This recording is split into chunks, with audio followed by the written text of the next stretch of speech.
Hey, you guys. Okay, we're going to continue reading from Greek Myths, Volume 1. And I don't know if you can tell from the background or not, but the story we're going to be reading today is about King Midas. Okay, so King Midas. When Midas, king of Phrygia, was a baby, wrapped up snugly in his cot and fast asleep, his nurse noticed a line of ants crossing the floor of the royal nursery, climbing the sides of the cot and marching up to the baby's chin. She gave a great squawk and tried to brush the creatures off, but then she saw that each insect was putting a grain of golden wheat in the little prince's mouth. This is a sign from the gods, she thought. I must tell his royal parents. The king and queen consulted the court soothsayers who knew at once the meaning of this sign. The golden grains meant riches. One day, baby Midas would be the richest king in the world. The years passed and Midas grew up to inherit the kingdom. He had plenty of money. In fact, he knew quite a few kings with less gold in their treasury than he had. But that wasn't the same as being fabulously rich. Midas wanted chests spilling over with gold. He wanted golden palaces inset with jewels. He wanted a mighty army to make all neighboring kings bow down to him.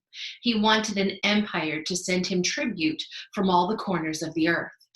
But there was no sign that any of these were on their way, and Midas was a disappointed man.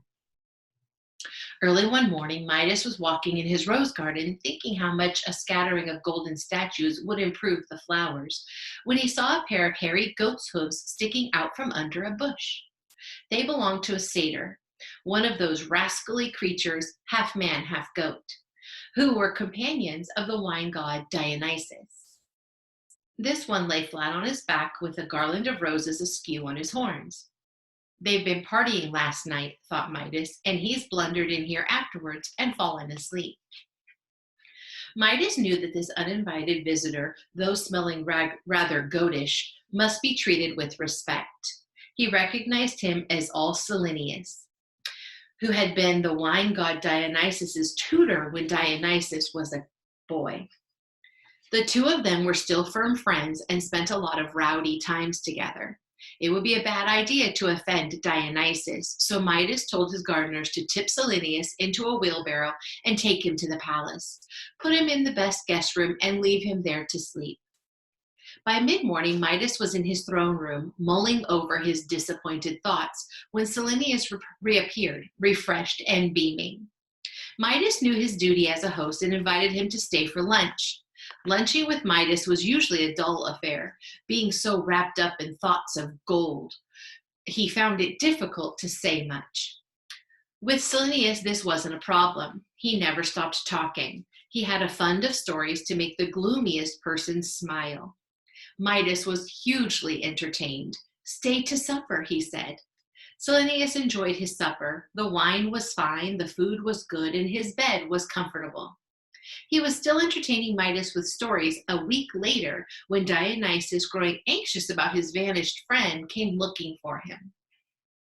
He was relieved to find him living in comfort in a palace. He thanked Midas warmly. In return for your kindness to my servant, I would like to make you a gift. Name anything you want. Midas gasped. This was his chance at last. He knew exactly what he wanted, and unhesitatingly he replied, I wish that everything I touch shall turn to gold. Dionysus looked astonished. Think carefully, he said. Is that really what you wish? Midas assured him that it was. Your wish is granted then, said Dionysus. He put an arm around Silenus's shoulders and off they went. Midas could hardly believe his luck. His fingers itched to touch something, but he hardly dared for fear of disappointment. He was standing by an oak tree at the palace gates. He broke off a twig, and instantly it became a twig of gold. He touched the gate. They turned to gold. It works, he cried. And, rushing past his bewildered servants, he touched the palace walls and doors and furniture. He had a palace of all gold. And this was just the beginning. He could pave the streets of his capital with gold and ride in a golden chariot. No other king had wealth like this. He ordered a banquet to be prepared and summoned his courtiers, who were surprised to see their gloomy king looking so gleeful. They were even more surprised to find that everything around him was made of gold. I have great news, he announced. Unbelievable news. You serve the richest king on earth. Just look at this. I have the golden touch. He put his finger on a pitcher of wine, and instantly the pitcher turned to gold. There will be gold for all of you, as much as you want and more. Let's drink a toast to riches. Midas poured some wine into a goblet, which changed to gold as he handed it to his chief minister. Then he raised his own cup, but as the wine touched his lips, it turned to liquid gold. He looked at it appalled. He was struck by a terrible thought. He took a loaf from a dish and tried to break off a piece. The bread was solid gold. He bit a juicy peach. It was all gold. Every morsel of food and every drop of liquid turned to gold in his mouth. I shall starve to death, he thought. No, no, I shall die of thirst long before then. How horrible. He fled to his bedchamber, hungry, thirsty, and very frightened. He put his head on his pillow and wept. But what a hard pillow. It was a rock of gold. During the night, he dreamt that Dionysus came to him. Still happy? Still unhappy, Midas? He asked. Haven't you enough gold? Help me, Lord Dionysus, Midas begged. Forgive my greed. Make me as poor as my poorest subject, but take this curse away. Foolish Midas, said the god, haven't you learned yet to be careful what you ask for? But I will be kind and give you what you really wish. Tomorrow morning, if you bathe in the water where the river Pactolus rises, its waters will wash the golden touch away.